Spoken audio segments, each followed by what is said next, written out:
अगस्त 2019 जब दुनिया के सामने एक खबर आई कि दुनिया का सबसे ताकतवर इंसान यानी यूएस प्रेसिडेंट एक पूरा का पूरा देश खरीदना चाहता है। डेनमार्क की प्राइम मिनिस्टर ने इसे अब्यूज कहा, लेकिन इतिहास गवाह है जब भी अमेरिका किसी चीज पर नजर डालता है उसके पीछे कोई मजाक नहीं बल्कि सदियों पुरानी एक लंबी प्लानिंग होती है। लेकिन ये पहली बार नहीं था। अमेरिका 1867 से ग्रीनलैंड के पीछे पड़ा है। अमेरिका को ऐसा वहां क्या दिख रहा है जो पूरी दुनिया को नहीं दिखाई दिया। जहां 80% सिर्फ और सिर्फ बर्फ है, वहां पूरी दुनिया को कुछ नजर नहीं आ रहा, लेकिन अमेरिका को वहां ऐसा क्या दिखाई दिया। आज हम खोल लेंगे ग्रीनलैंड के सीक्रेट फाइल। नमस्कार, आज हम बात करेंगे 150 साल पुरानी जिद की। इस कहानी की शुरुआत 1867 से शुरू होती है, जहां यूएस सेक्रेटरी ऑफ स्टेट से एक विलियम सवार्ड, ये वही आदमी है जिसने रशिया से अलास्का को खरीदा था और ग्रीनलैंड आइसलैंड दोनों को खरीदने के लिए एक प्रपोजल रखा था। उन्हें पता था आर्कटिक पर कब्जा मतलब पूरी दुनिया पर कब्जा।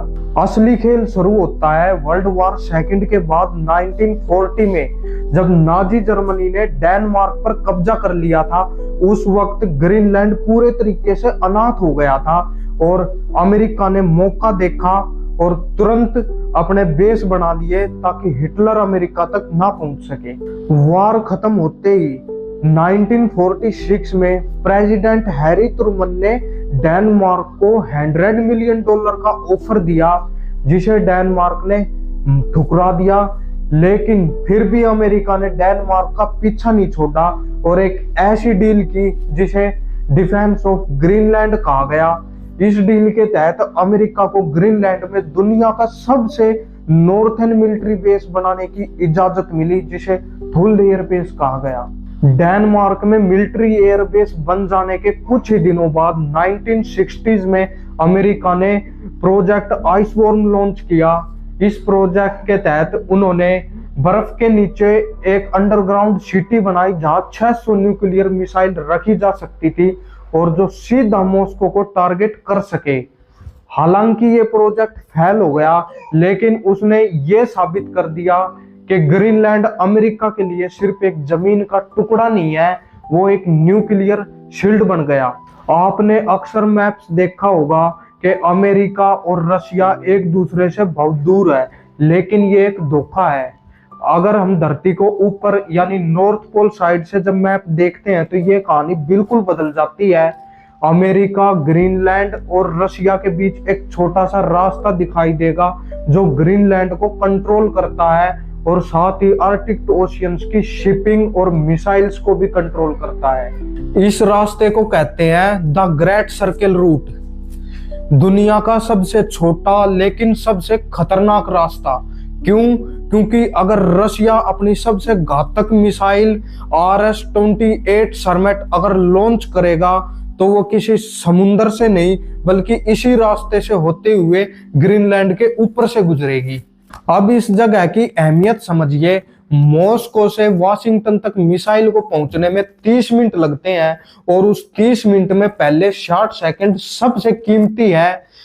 ग्रीनलैंड में बना अमेरिका का पिटोफिक स्पेस बेस तो पहली जगह है जहां अमेरिका के सेंसर्स उस मिसाइल के हीट सिग्नेचर्स को पकड़ते हैं।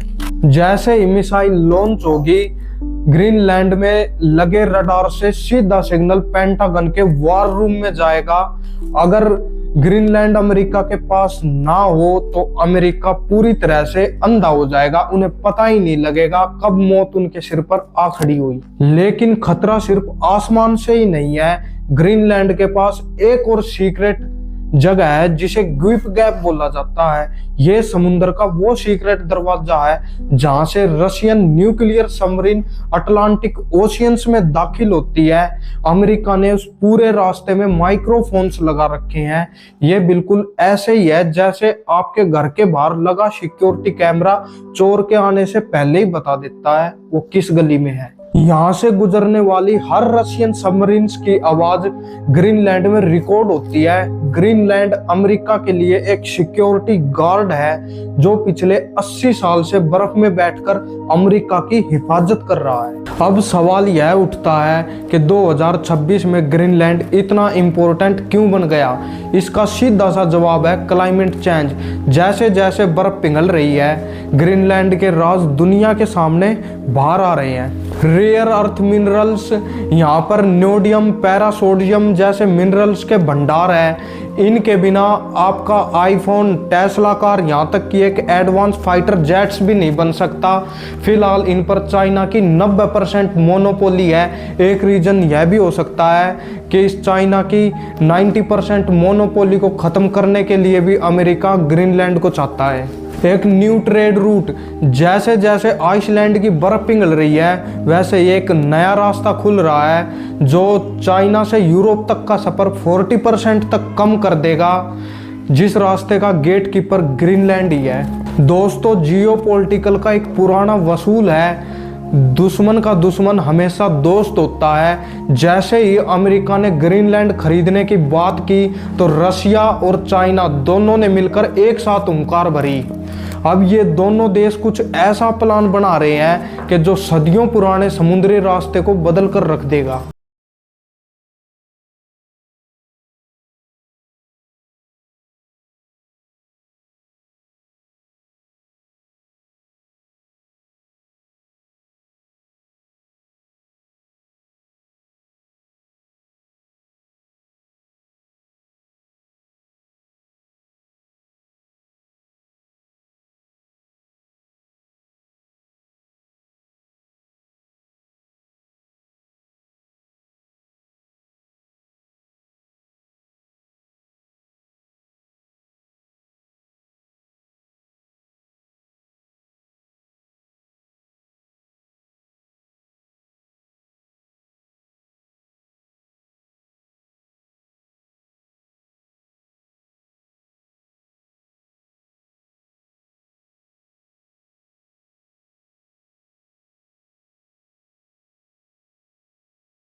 और चाइना इसका खजाना लूटना चाहता है। अंत में फैसला ग्रीनलैंड के उन लोगों का होना चाहिए जो सदियों से इस बर्फ में जी रहे हैं। 2026 का ये साल शायद ग्रीनलैंड ऑफ क्राइसिस के नाम से इतिहास में जाना जाए।